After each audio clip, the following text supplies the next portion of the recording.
نحمد اللہ تعالی ونسلم علی رسولہ المجتبی وعلی آلہ وصحبہ وبارک وسلم دائما ابدا اما بعد اعوذ باللہ من الشیطان الرجیم بسم اللہ الرحمن الرحیم بحمد اللہ تعالی کہ رب ذوالجلال کے احسان اور کرم سے آج آپ کا سبق شروع ہو رہا ہے سورۃ الجمعہ شیفہ کی 4 نمبر آیت شیفہ سے آگے ملاحظہ کیجیے۔ اعوذ باللہ من الشیطان الرجیم بسم اللہ الرحمن الرحیم مثل الذین حملوا التوراۃ ثم لم يحملوها كمثل الحمار يحمل اسفارا بئس مثل القوم الذین کذبوا بآیات اللہ واللہ لا یہدی القوم الظالمین۔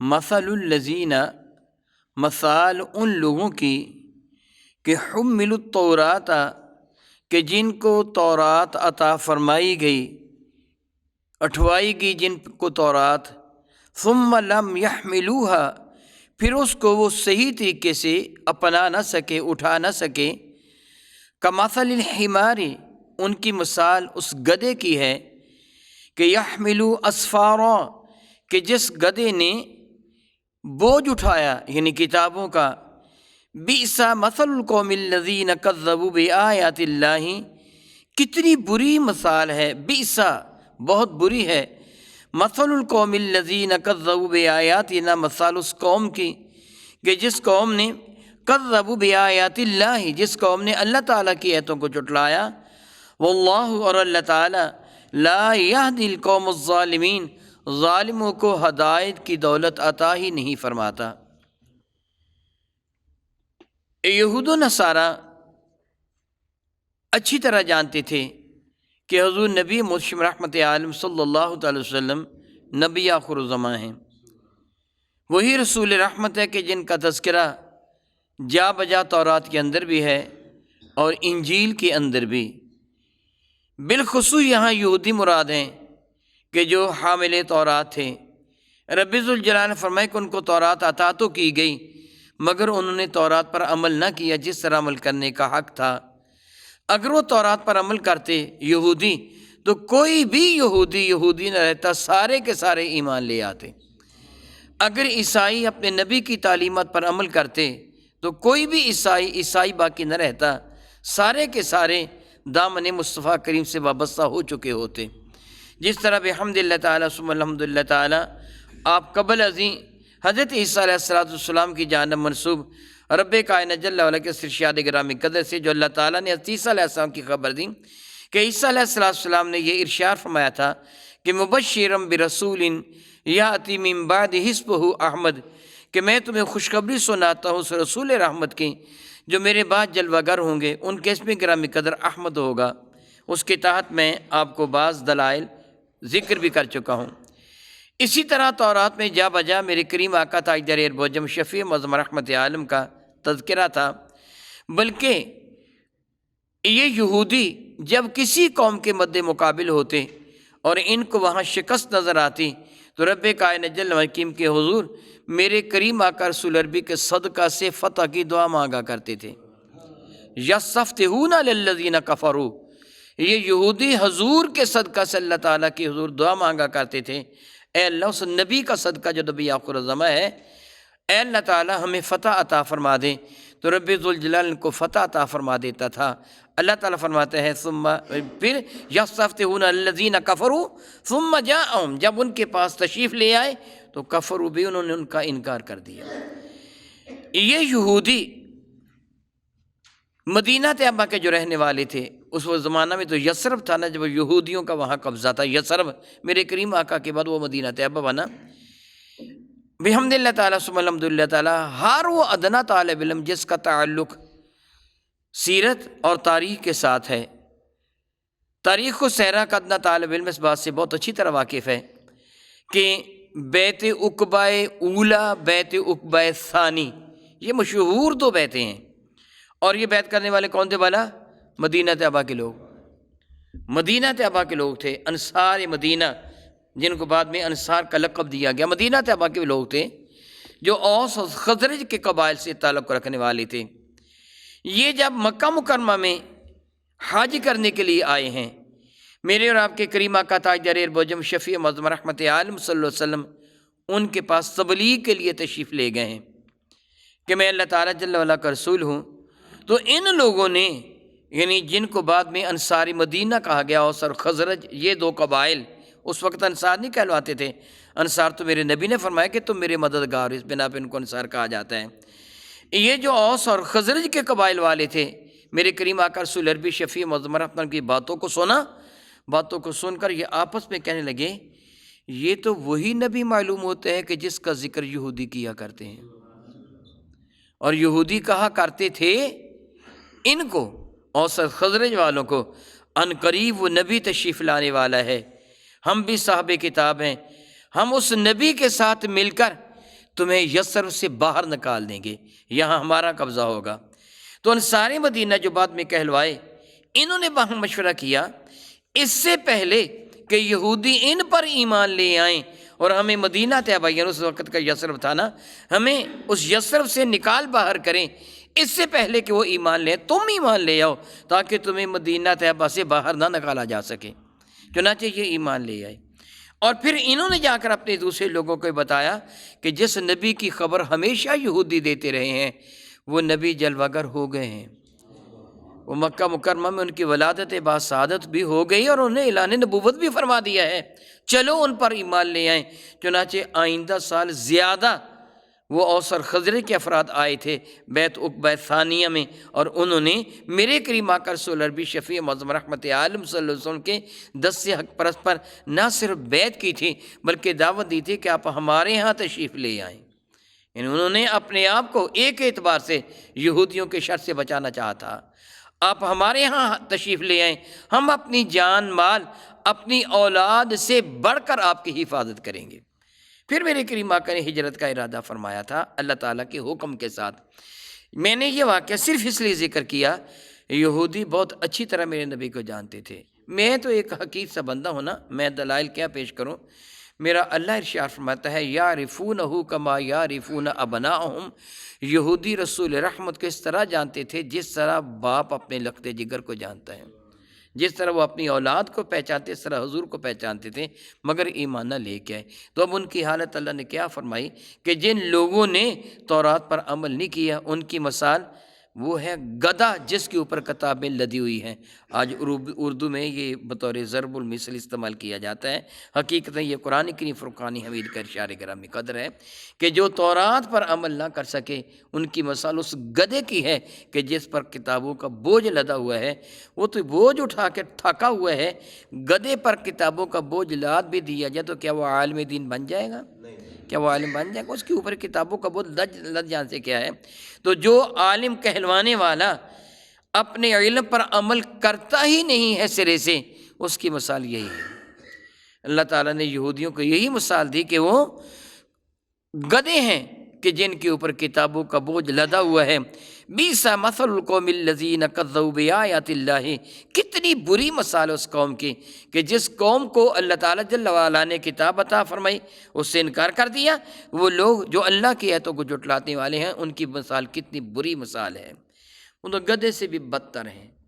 گدھا تو پھر بھی کوئی شعور رکھتا ہے، وہ تو گدھے سے بھی خبیث بدتر ہیں۔ وہ کیوں بدتر بنے؟ اللہ اکبر اللہ اکبر۔ اچھا بھلا بتائیے تورات میں کیا تھا جس کا انہوں نے انکار کیا؟ نعت مصطفیٰ، میرے نبی کی تعریف تھی نا، عظمتوں کا تذکرہ تھا نا، وہ اس کو چھپاتے تھے۔ پتہ چلا جو نعت مصطفیٰ چھپاتا ہے وہ گدھے سے بھی بدتر ہے۔ جو حضور کی نعت اللہ تعالیٰ نے ذکر فرمائی نا، جو کہتے ہیں اس کو چھپا دو، اس کو چھپا دو، اس کو چھپا دو، لوگوں کو نہ پتہ چلے کہ ان کی عظمتیں کیا ہیں، وہ جاہل ایسا ہے کہ گدھے سے بدتر۔ رب ذوالجلال ارشاد فرماتے ہیں سبحان اللہ، اس حقیقت کی طرف اشارہ فرماتے ہیں جو میں کئی مرتبہ پہلے بھی ذکر کر چکا ہوں۔ اللہ فرماتے ہیں واللہ لا یہدی القوم الظالمین، اور اللہ تعالیٰ ظالموں کو ہدایت دیتا ہی نہیں ہے۔ پروردگار عالم تیرا کتنا شکر ہے، تجھے تیری عزت کی قسم اگر ہم الٹا لٹک کر بھی تیرا شکر ادا کریں ہم حق کے شکر ادا نہیں کر سکتے کہ تو نے ہم کو ہدایت کی دولت عطا فرمائی ہے۔ تو جسے چاہے اسے ہدایت کی دولت عطا فرماتے ہیں نا۔ جو ظالم ہے تو ان کو انہیں ہدایت کی دولت نہیں عطا فرماتا۔ تو خود ارشاد فرما رہا ہے واللہ لا یہدی القوم الظالمین، اللہ تعالیٰ ظالموں کو ہدایت کی دولت عطا نہیں فرماتا۔ کریم تیرا شکر ہے کہ تو نے ہم حقیر و ناچیز بندوں کو ہدایت کی دولت عطا فرمائی، ہمیں اپنا بندہ بنایا ہے، یعنی عبادت کرنے والا، اور اپنے محبوب مکرم کا امتی بنایا۔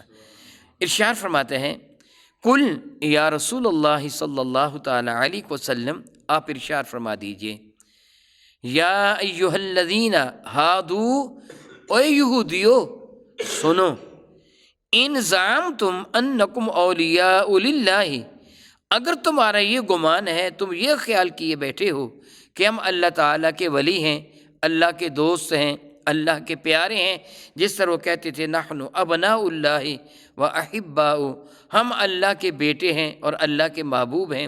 تمہارا دعویٰ ہے کہ ہم اللہ کے ولی ہیں، اللہ کے پیارے ہیں، اللہ کے دوست ہیں، من دون الناس، دوسرے لوگوں کے مقابلہ میں۔ جس طرح آپ قبل ازیں بھی بعض اوقات سن چکے ہیں کہ یہودی اس بات پر بہت اتراتے تھے کہ حضرت سیدنا یعقوب علیہ نبینا علیہ السلام کے زمانے برکت نشاں سے لے کے حضرت سیدنا عیسیٰ علیہ السلام تک جتنے بھی انبیاء آئے، شاید ان کی تعداد لاکھ یا کم و بیش ہوگی، اللہ تعالیٰ جانتے ہیں، جتنے بھی انبیاء آئے، میں نے یہ اس لیے کہا کہ لاکھ یا اس سے کم و بیش، اگر آپ مشہور انبیاء کا نام گنے گے نا تو حضرت آدم علیہ السلام ہیں، حضرت سیدنا شیس علیہ السلام ہیں، حضرت سیدنا ادریس علیہ السلام ہیں، حضرت سیدنا اقنو علیہ السلام ہیں، حضرت سیدنا ہود علیہ السلام ہیں، حضرت سیدنا صالح علیہ السلام ہیں، حضرت سیدنا ابراہیم علیہ السلام ہیں۔ حضرت ابراہیم علیہ السلام کے بیٹے اب حضرت اسحاق ہیں، حضرت اسحاق کے بیٹے حضرت یعقوب ہیں، بس بنی اسرائیل کے انبیاء کی ابتدا ہو گئی۔ 1,24,000 یا کم و بیش انبیاء ہیں۔ اگر آپ یہ بھی کہیں کہ حضرت یعقوب سے پہلے کئی ہزار نبی گزر چکے تھے تو پھر بھی بنی اسرائیل کے انبیاء کی تعداد لاکھ تو بن جاتی ہے، بلکہ سے زیادہ۔ حقیقت سے میرا اللہ واقف ہے، یعنی انہوں نے کہا کہ اتنے انبیاء ہماری نسل میں آئے ہیں، سارے بنی اسرائیل میں آئے، کوئی بھی دوسری نسل میں نہیں آیا، اس لیے ہمارا قبیلہ، ہماری قوم، ہماری نسل اللہ کو بہت پیاری ہے کہ اللہ نے یہ برداشت نہیں کیا کہ کسی دوسری قوم میں نبی کو بھیجے۔ ہماری قوم، ہماری نسل، ہمارا قبیلہ بنی اسرائیل یہ سب سے اعلیٰ ہے، ہم اللہ کے بیٹے ہیں، اللہ کے پیارے ہیں، وہ یہ دعویٰ کیا کرتے تھے۔ رب ذوالجلال ارشاد فرما رہا ہے محبوب ان کو کہہ دیجئے اگر دوسرے انسانوں کے مقابلہ میں تم رب کے زیادہ قریبی ہو، اولیاء اللہ ہو، تو فتمنوا الموت، میں تمہیں کہتا ہوں کہ پھر موت کی تمنا کرو۔ سبحان اللہ تعالیٰ وبحمدہ، ایک انداز سے جس طرح وہ مباہلہ ہوتے ہیں نا، یہ انداز تھا، تو موت کی تمنا کرو۔ ان کنتم صادقین، اگر تم اپنے دعویٰ میں سچے ہو، موت کی تمنا کرو۔ یہ ایک ایسی دلیل ہے کہ جس کا جواب غیر ممکن۔ ربی کریم فرماتے پھر خبر دیتا ہے، جس طرح اللہ تعالیٰ نے قرآن کریم کے لیے فرمایا نا کہ ان کنتم فی ریب مما، اگر تمہیں اس کتاب ہدایت میں شک ہے جو ہم نے اپنے عبد خاص پہ نازل فرمائی ہے، تو فأتوا بسورۃ من مثلہ وادعوا شہداکم، تم اس کی مثل کوئی صورت بنا لو اگر اپنے دعویٰ میں سچے ہو۔ یہ تو چیلنج تھا نا۔ پھر رب کائنات نے خبر دی فَإِن لَّمْ تَفْعَلُوا، یہ تو تھا کہ اگر تم نہ بنا سکو تو، پھر خبر کیا دی وَلَن تَفْعَلُوا، میں اللہ اعلان کرتا ہوں تم کبھی بھی نہیں بنا سکتے۔ ایک تو تھا نا شاید کوئی کبھی کام کر لے، میں کہہ دوں اس کی مثل بنا کے دکھاؤ، میں کہوں ہو سکتا آج نہیں، کل صحیح، پرسوں صحیح، سال 2 سال کے بعد صحیح، ہو سکتا ہے ایسے ہو جائے۔ رب نے قیامت تک کے لیے خبر دے دی وَلَن تَفْعَلُوا، تم کبھی بھی نہیں بنا سکتے۔ الحمدللہ تعالیٰ قرآن کریم کا چیلنج اس وقت سے لے کے آج تک باقی ہے۔ اسی طرح یہودیوں سے فرمایا تم موت کی تمنا کرو۔ کیا فرمایا بھلا؟ تم موت کی تمنا کرو۔ اب رب خبر دے رہا ہے وَلَا يَتَمَنَّوْهُ أَبَدًا، میں اللہ اعلان کرتا ہوں قیامت تک کبھی بھی موت کی تمنا نہیں کریں گے۔ اب کوئی یہودی کہے کہ میں موت کی تمنا نہیں کہہ سکے گا، قطعا نہیں کہہ سکے گا۔ میرے کریم آقا رسول عربی شفیع معظم رحمت اللہ نے اللہ کی قسم ذکر کر کے فرمائی اگر یہودی موت کی تمنا کر لیتے تو ایک بھی باقی نہ ہوتا، سارے کے سارے مر جاتے۔ میرے نبی کے مقابلہ میں وہ یہ کہتے کہ اگر ہم جھوٹے ہیں تو ہم مر جائیں تو سارے کے سارے مر جاتے. جس طرح مباہلہ کے وقت میرے کریم آقا رسول عربی صلی اللہ علیہ وسلم نے اللہ تعالیٰ کی قسم ذکر کر کے فرمایا تھا اگر عیسائی میرے ساتھ مباہلہ کر لیتے تو اللہ کی قسم یہ سارے کے سارے ہلاک ہو جاتے، ان کی شکلیں بگڑ جاتی، آسمان سے ان پر اللہ کا غضب نازل ہو جاتا. اگر یہ مبالغہ کرتے تو کرۂ ارض پر پوری روئے زمین پر ایک بھی عیسائی باقی نہ رہتا، سارے کے سارے مر جاتے، یہ ایمان لے آتے. یہی حال یہودیوں کا ہوتا کہ اگر یہودی میرے نبی کے مقابلے میں یہ کہہ دیتے کہ جی ٹھیک ہے ہم موت کی تمنا کرتے ہیں، تو اللہ تعالیٰ اسی وقت پہ موت طاری فرما دیتا، مسلط فرما دیتا، ان کو ہلاک و برباد کر کے رکھ دیتا. لیکن اللہ خبر دیتا ہے کہ محبوب مکرم میں رب اعلان کرتا ہوں ولا یتمنہ ابدا، یہ آج آپ کے سامنے ہی نہیں، یہ قیامت تک کبھی بھی تمنا نہیں کریں گے کہ ہم مر جائیں. فرماتے ہیں کیوں؟ اس لیے بما قدمت ایدیہم، انہوں نے جو اپنی کرتوتیں اپنے آگے بھیجی ہیں نا، اس کی وجہ سے یہ کبھی بھی موت کی تمنا نہیں کریں گے. کیا کیا تھا؟ یقتلون النبیین بغیر الحق، انبیاء کو انہوں نے شہید کیا، احکامات الہیہ کا مذاق اڑایا، تورات کو تبدیل کیا، اپنی مرضی کی آیتیں گھڑیں، اپنی مرضی کے اس میں مضامین شامل کیے، انبیاء کا انکار کیا. ان کرتوتوں کا ان کو پتہ ہے، یہ جانتے ہیں کہ ہماری کرتوتیں کیا تھیں، اس لیے کبھی بھی تمنا نہیں کریں گے بما قدمت ایدیہم، بسبب اس کے جو انہوں نے اپنے ہاتھوں سے آگے بھیجا. رب ذوالجلال فرماتے ہیں واللہ علیم بالظالمین، اور اللہ تعالیٰ ظالموں کو بہت اچھی طرح جانتا ہے. اب خبر دے رہا ہے، ایک اور خبر دے رہا ہے. یہودیوں کا جو سلام ہے نا، جس طرح ہمارا سلام تحیت کیا ہے؟ السلام علیکم. مراد کیا ہوتا ہے کہ اللہ تعالیٰ جل وعلا تم کو سلامت رکھے، تم پر سلامتی ہو، یعنی اللہ تعالیٰ تم کو سلامت رکھے. اور اگر اللہ تعالیٰ توفیق و ہمت عطا فرمائے، ہم اس پہ تھوڑا سا اضافہ بھی کر دیتے ہیں ورحمۃ اللہ وبرکاتہ، اللہ کی رحمتیں بھی تجھے میسر آ جائیں اور اللہ تعالیٰ کی جانب سے برکتیں بھی. اور یہودیوں کا کیا ہے؟ لو یعمر الف سنہ، اے کاش تم ہزاروں سال جیتے رہو. ہمارے بھی جو نا بعض اوقات ہیں، میں ان کو تو عقل مند تو نہیں کہوں گا، بے وقوفی پھر کہوں گا، وہ کافروں کی تحیت کو اپناتے ہیں. بیٹا جیتے رہو، بڑے بوڑھے بعد ایسے ہوتے ہیں نا کہ ان کو سلام کریں نا، سر پہ ہاتھ رکھیں، بیٹا جیتے رہو، جیو تم 1000 برس، ہر برس کے دن ہو کئی ہزار وغیرہ وغیرہ. وہ ہے نا ایک دوسرے کو تحیت بھیجیں. یہ جاہلانہ ہے، یہ غیر مسلموں کی تحیت ہے کہ جو ہم کسی کو یہ دعا دیں تم ہزاروں سال بیٹا جیتے رہو وغیرہ وغیرہ. یہ جملہ کہنا درست ہے، یہ تو یہودیوں کی عادت ہے. لو یعمر الف سنہ، اے کاش کہ تمہیں عمر ملے 1000 برس کی. یہودی یہ کہتے ہیں، ایمان والا تو نہیں کہتا. ایمان والا تو موت کو یوں محبوب رکھتا ہے کہ دیدار مصطفیٰ مرنے کے بعد ہوگا. مجھے میرے کریم پروردگار عالم کے میرے کریم پروردگار کے حضور مجھے عزت میسر آ جائے گی. جس طرح حضرت بلال وفات کے سے پہلے خوش ہو رہے تھے، زوجہ محترمہ نے پوچھا تو فرمائیں لگے مجھے یقین ہے ادھر آنکھیں بند ہوں گی، ادھر دربار مصطفیٰ میں حاضر ہو جاؤں گا. ایمان والے کو پتہ ہے کہ میرا رب مجھ پہ اپنی رحمت نازل فرمائے گا، اس لیے شہید آگے بڑھ کر موت سے آنکھیں لڑا لیتا ہے. لیکن وہ کافر یہودی کبھی تمنا نہیں کرے گا.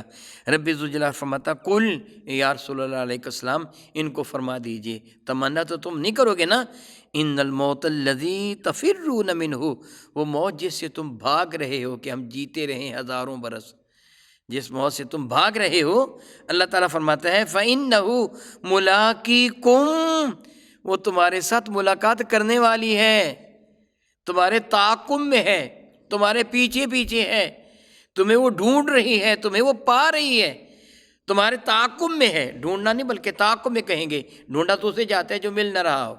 وہ تمہارے پیچھے پیچھے ہے، تمہارے تعاقب میں ہے. بلکہ ایک حدیث مبارکہ کا مفہوم بنتا ہے، میرے کریم علیہ السلام کے ارشاد گرامی قدر ہے، حضرت اسرائیل روزانہ ایک روایت پہ 5 مرتبہ، کئی مرتبہ ہر شخص کا چہرہ دیکھتے ہیں کہ مجھے آج اس کی روح تو قبض نہیں کرنا ہے. وہ ہر ایک کو جانتے ہیں اور ہر ایک کا حساب رکھتے ہیں کہ کس کو کب مرنا ہے. رب کریم فرماتا ہے وہ موت جس سے تم راہ فرار اختیار کرتے ہو بے شک تمہیں ملنے والی ہے.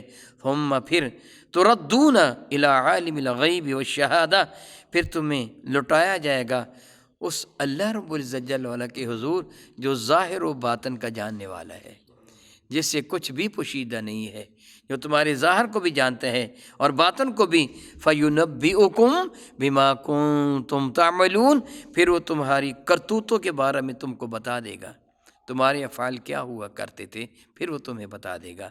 کہاں جاؤ گے بھاگ کے؟ چلو 1000 سال بھی زندگی سے ہی، تو کیا 1000 سال زندہ رہنے والوں کو موت نہیں آئی؟